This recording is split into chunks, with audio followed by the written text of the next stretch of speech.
Haley, 32, construction worker. Back hurts, hands like sandpaper. Wake up at 4 a.m. every day to bust my ass hauling steel and concrete. Provide for wife, Haley, 30, and son, Jet. Yo, 6. Haley works email job in HR, sits in AC all day, browses TikTok. Come home after 12-hour shift, covered in dust, just want a beer and silence. Instead, walk into a lecture about how I'm oppressing her because I didn't load the dishwasher correctly. Spoiler, she listened to her toxic friend Ivana again. Buckle up, Anons. This is how my marriage ended because my wife decided physics and biology are social constructs. First, you gotta understand how things were before the Great Awakening. I'm not saying our life was perfect, but it was stable. It worked. My schedule was brutal. Up before the sun, home after it set. The job is hard on the body. Some days I'd come home so tired I could barely lift my fork. But the pay was good. It paid the mortgage on our decent suburban house. It paid for Haley's car. It paid for Jet's everything. My contribution wasn't just the paycheck. I was the guy who did things. Not just taking out the trash. I mean the real stuff. The stuff that saves you from calling a guy who charges $150 just to show up. Leaky faucet in the kitchen? Give me 10 minutes and a wrench. Done. Gutters clogged with leaves after a storm? I'm up on the ladder on a Saturday morning, pulling out disgusting handfuls of wet gunk. Weird rattling sound coming from the washing machine. I'm pulling the whole thing apart on the garage floor, finding a loose bolt and putting it back together. Her car needed an oil change, new brakes, tire rotation. I did it. Saved us hundreds every year. I built the deck in the backyard. I laid the stone path to the garden. I fixed the fence when the neighbor's kid crashed his bike into it. I never asked for a parade. I never held it over her head. It was just what you did. You take care of your home. You take care of your family. Haley's contribution was the indoor stuff. Cooking, most of the cleaning, laundry. She complained about it, sure. Said she was tired after her 9 to 5. I never really got it. How can you be tired from sitting in a chair and typing? But I didn't argue. I'd just nod, eat the dinner she made, and then maybe go fix the wobbly leg on the coffee table. My work was invisible to her, because it was preventative. The power doesn't go out during a storm because I trimmed the tree branches away from the lines. The basement doesn't flood because I snaked the drain last fall. The car doesn't break down because I checked the fluids and belts regularly. To her, things just worked, magically. Then Ivana came into the picture. Ivana was one of her work friends, recently divorced, bitter as hell. The kind of woman who thinks men are trash is a personality trait. Her ex-husband was apparently some lazy guy who played video games all day. So, in her mind, all men were the same, useless parasites. Haley started having girls' night with her a few times a month. She'd come home late, smelling like cheap wine, full of new ideas. Suddenly, everything I did was wrong. Why do I always have to be the one to remember to buy milk? That's called mental load, John.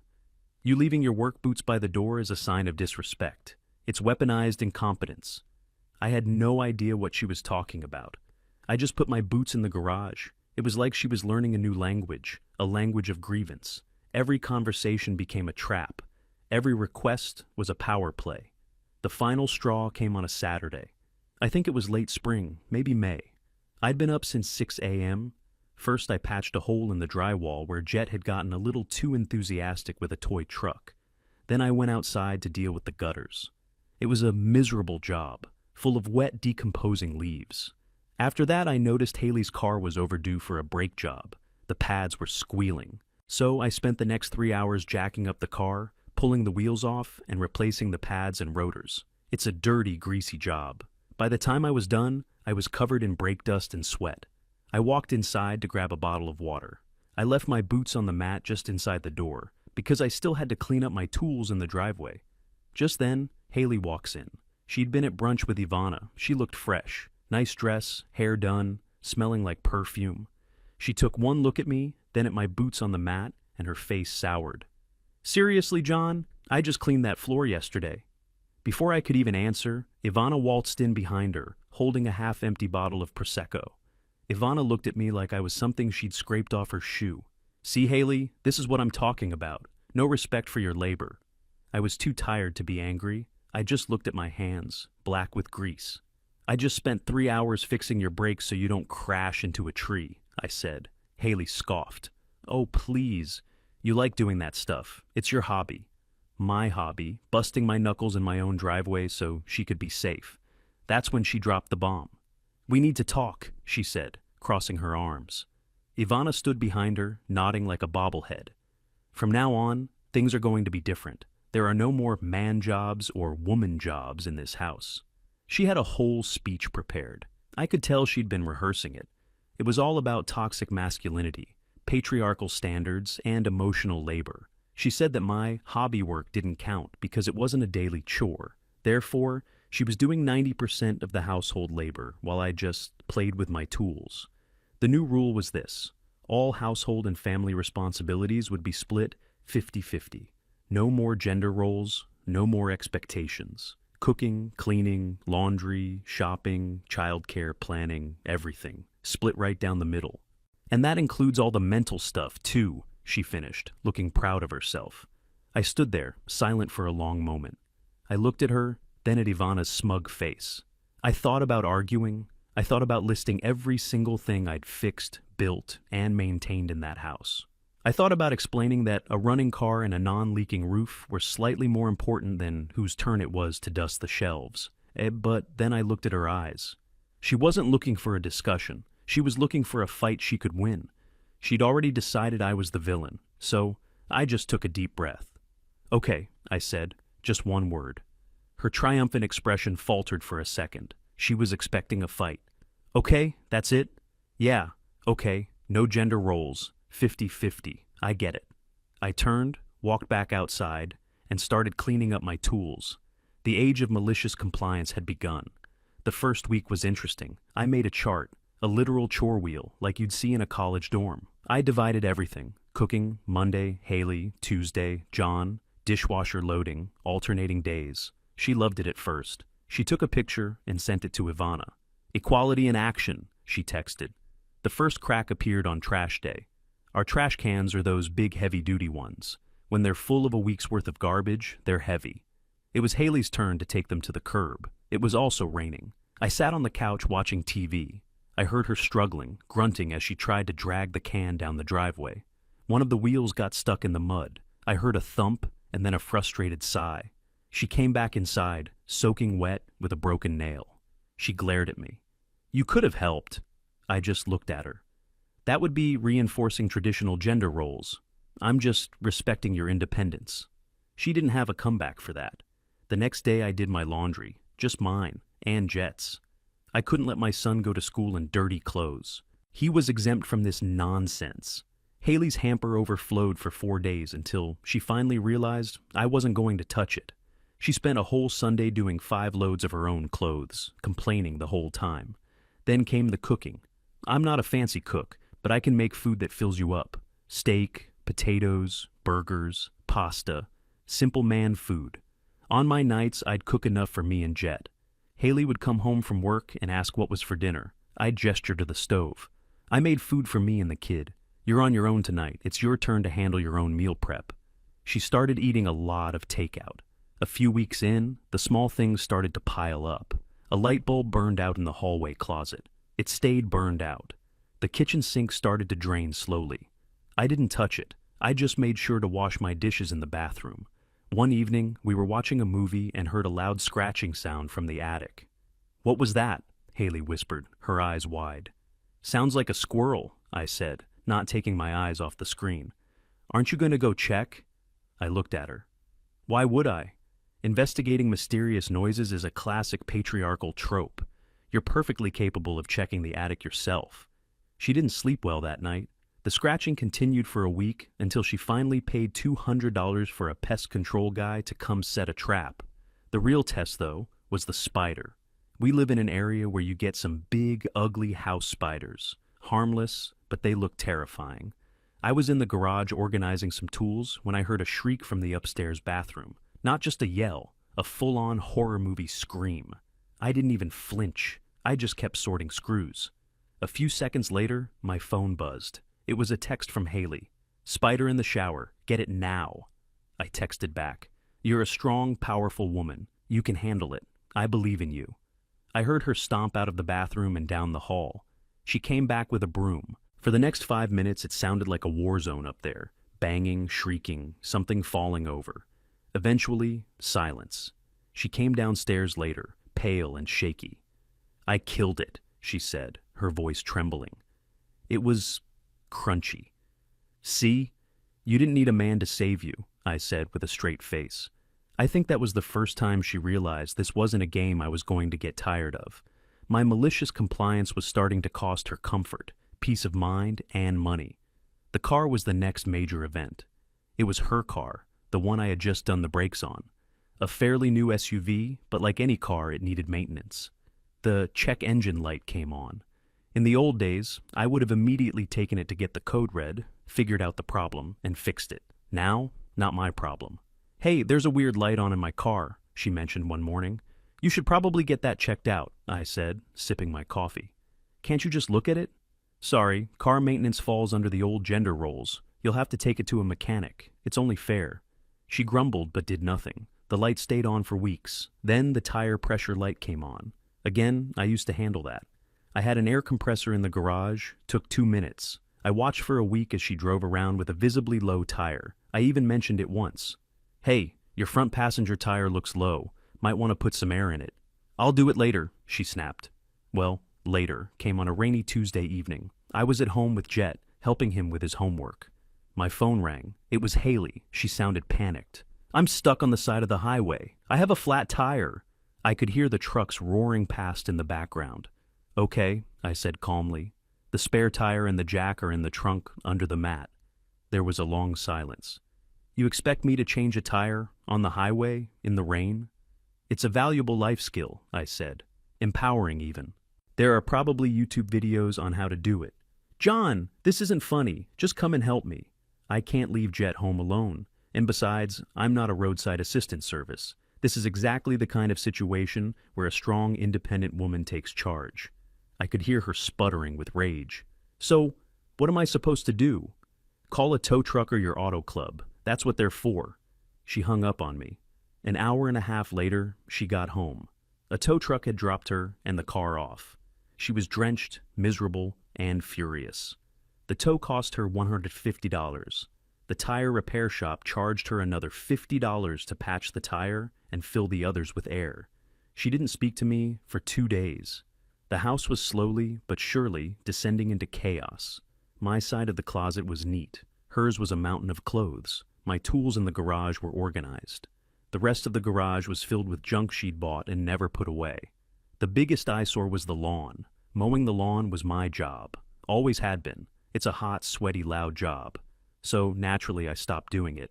The first week, the grass just looked a little long. The second week, it was getting shaggy.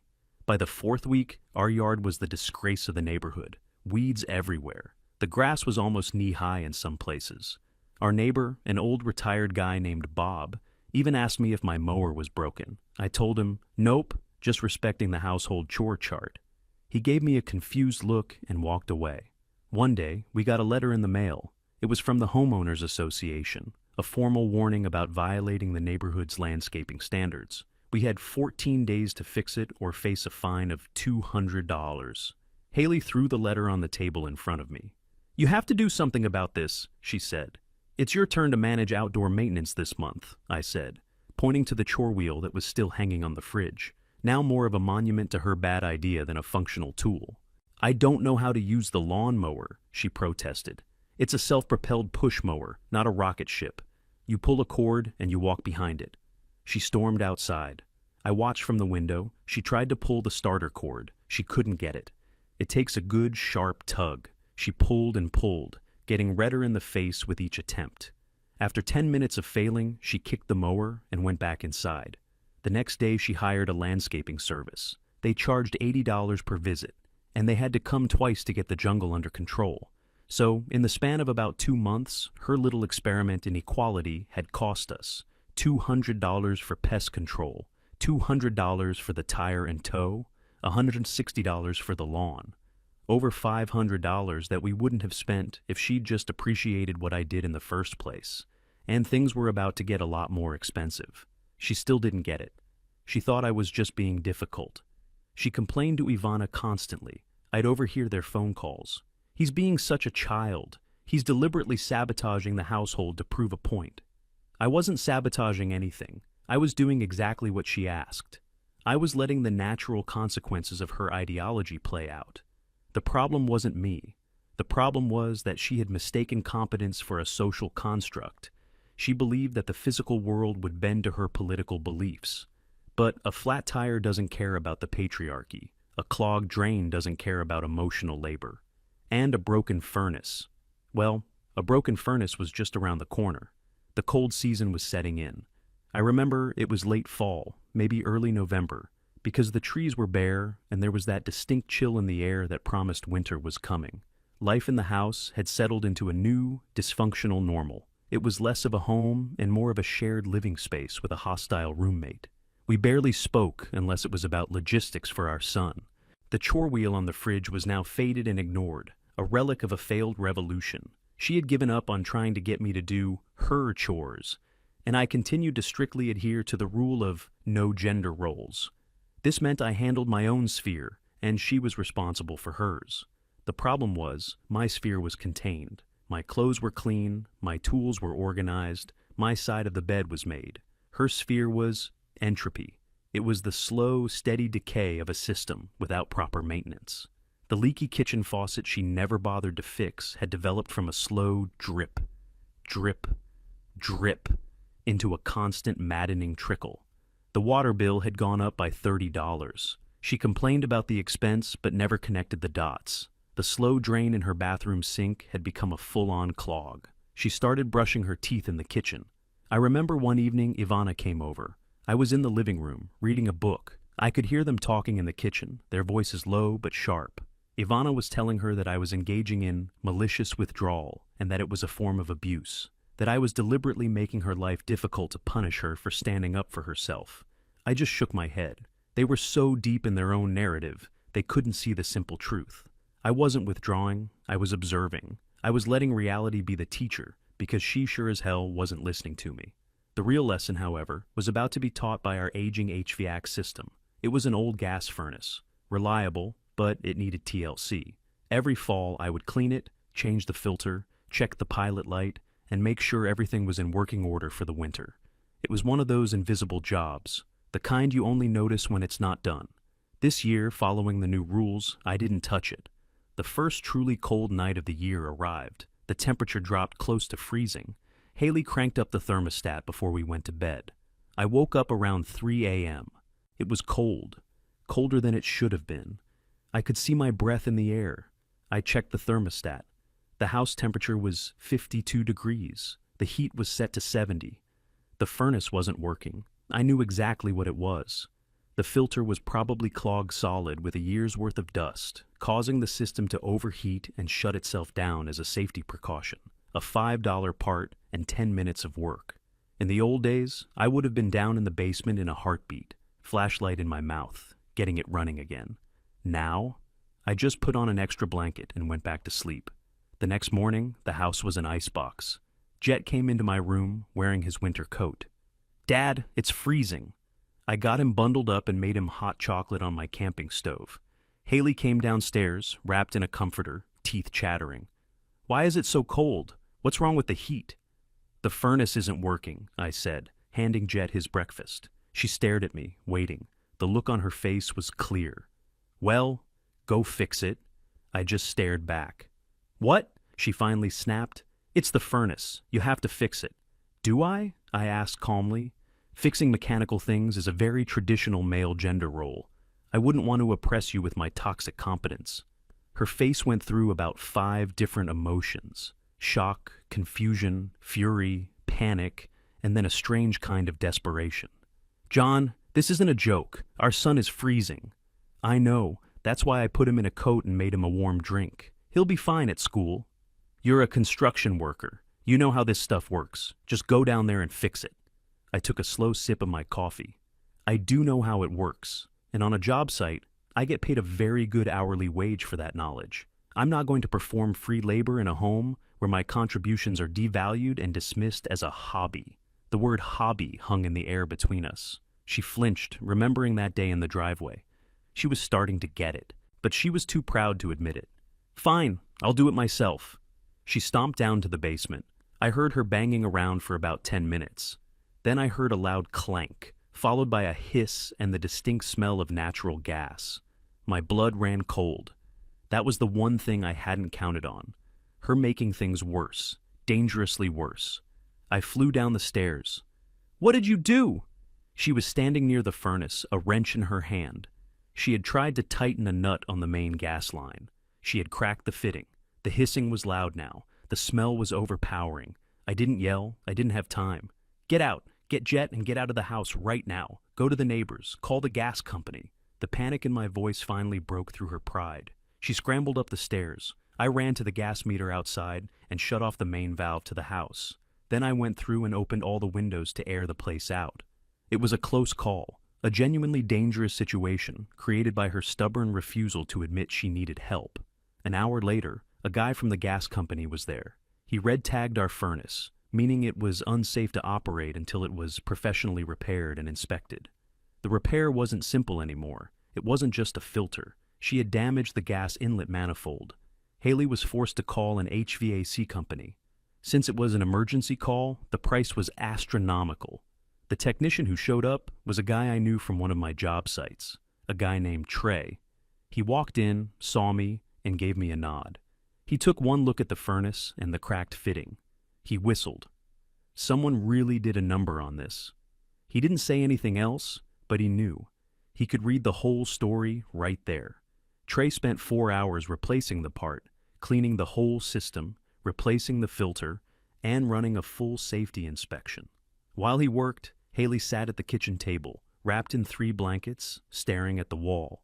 I took Jet to the park to keep him out of the cold house. When I got back, Trey was just finishing up the paperwork. He handed Haley the bill. I saw her face go pale.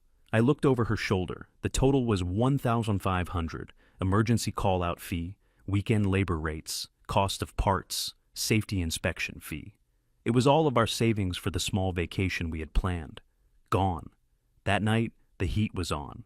The house was warm, but the chill between us was colder than ever. She finally broke. She came to me while I was watching TV. She was crying, not angry tears, sad, defeated tears. Okay, you win, she whispered. I get it, I was wrong. She talked for a long time, about how she felt unappreciated, how Ivana made everything sound so simple, how she didn't realize how much I actually did because she never saw it. She said she was sorry. She said she wanted things to go back to the way they were. I appreciate you, John, she said. I appreciate all the things you do to keep this house running. I listened. I didn't interrupt. And when she was finished, I felt nothing. No satisfaction. No, I told you so. Just a deep, hollow emptiness, because I realized the truth. She didn't appreciate me. She appreciated the free labor. She appreciated the convenience. She appreciated the money I saved her. Her apology wasn't born from a place of respect. It was born from a place of desperation. She didn't miss her husband. She missed her handyman. It's too late, Haley, I said, my voice flat. She looked confused. What do you mean? I said I was sorry. We can fix this. I shook my head. No, we can't. You don't fix this kind of thing. I stood up and went into my office. I came back with a folder. I had been seeing a lawyer for the past month. The papers were already drawn up. I placed the divorce papers on the coffee table in front of her.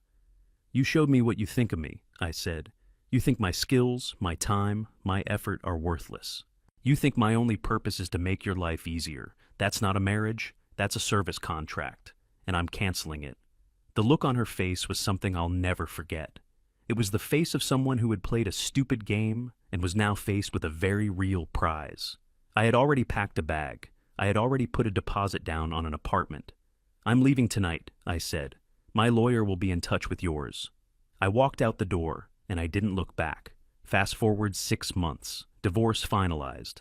I have 50-50 custody of Jet. My apartment is clean, quiet, and peaceful. Wallet is fat because I'm not funding her consumerism. Heard from a buddy that Haley's house is falling apart. Roof leaking, grass knee-high. She's dating some male feminist soy boy who can't change a light bulb. She called me last week asking if I could come look at her washing machine for old time's sake. I told her my hourly rate is 100s, minimum 4 hours. She hung up. Gentlemen, never let anyone tell you your labor has no value. Sometimes the only way to win is to let them have exactly what they asked for.